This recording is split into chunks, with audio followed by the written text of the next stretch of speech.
नमस्कार, स्वागत है आपका मेरी दुनिया में। कैसे हैं आप लोग? आशा करती हूँ बिल्कुल ठीक होंगे और मैं भी बिल्कुल ठीक हूँ। तो आज मैं रवि त्रयोदशी प्रदोष की कथा लेकर आई हूँ। तो कथा को पूरा सुनिएगा, कथा को बीच में स्किप नहीं किया जाता है। कथा को पूर्ण सुनिएगा और कथा सुनने से पहले मेरे चैनल को अगर आपने अभी तक सब्सक्राइब नहीं किया है तो नीचे दिए गए सब्सक्राइब बटन को हिट कर दीजिए, बेल आइकन को दबा दीजिए, ऑल में क्लिक कर दीजिए, जिससे मेरे वीडियो के सारे नोटिफिकेशन आपको मिलते रहें। तो चलिए शुरू करते हैं अपनी कथा को। एक समय सर्व प्राणियों के हितार्थ परम पावन भागीरथी के तट पर ऋषि समाज द्वारा विशाल गोष्ठी का आयोजन किया गया।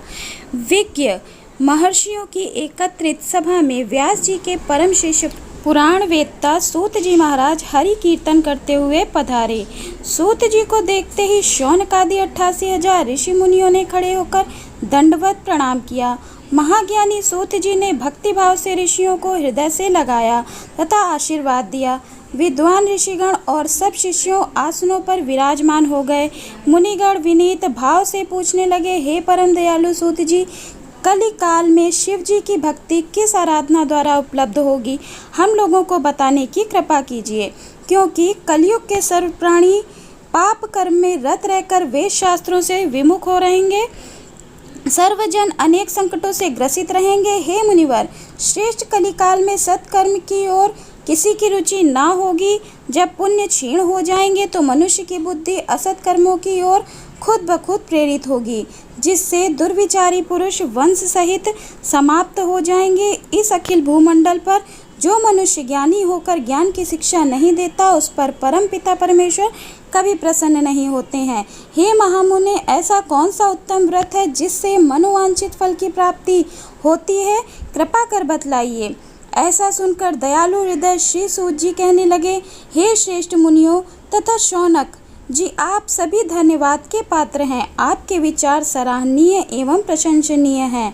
आप वैष्णव अग्रगण्य हैं, क्योंकि आपके हृदय में सदा परहित की भावना रहती है। इसीलिए हे शौनकादि ऋषियों, सुनो, मैं उस व्रत को तुमसे कहता हूँ जिसके करने से सब पाप नष्ट हो जाते हैं। धन वृद्धि कारक, दुख विनाशक, सुख प्राप्त कराने वाला, संतान देने वाला, मनवांछित फल प्राप्ति कराने वाला यह व्रत तुमको सुनाता हूँ, जो किसी समय भगवान शंकर ने सती जी को सुनाया था।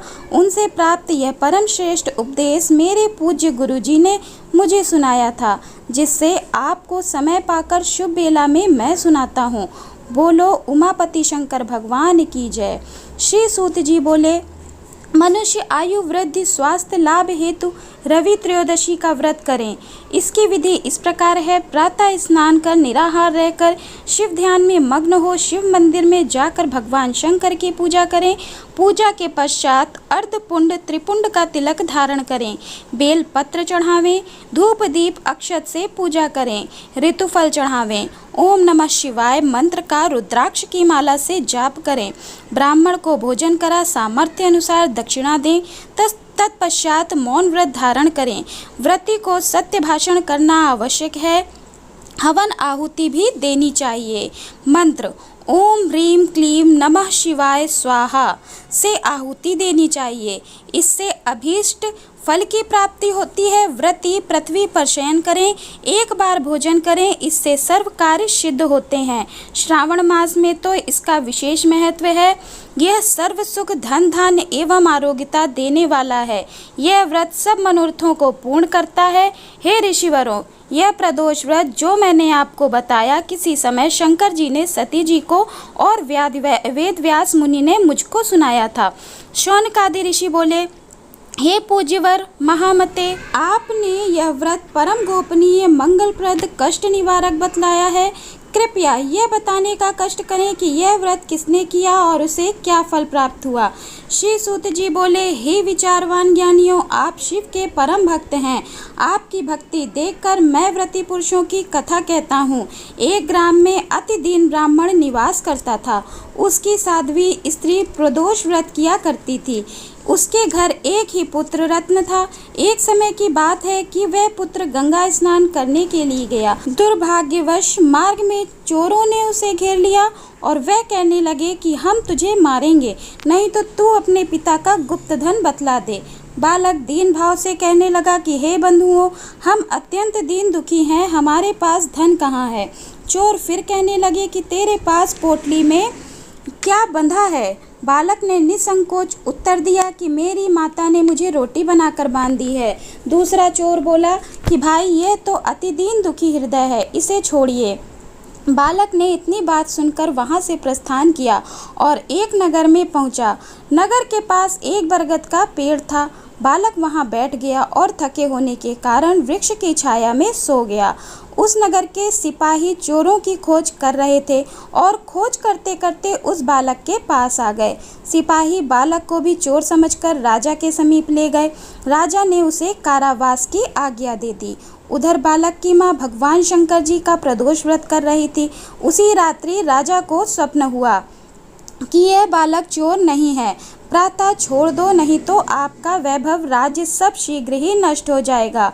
रात्रि समाप्त होने पर राजा ने उस बालक से सारा वृत्तांत पूछा। बालक ने सारा वृत्तांत कह सुनाया। वृत्तांत सुन राजा ने सिपाही भेज बालक के माता पिता को बुला दिया।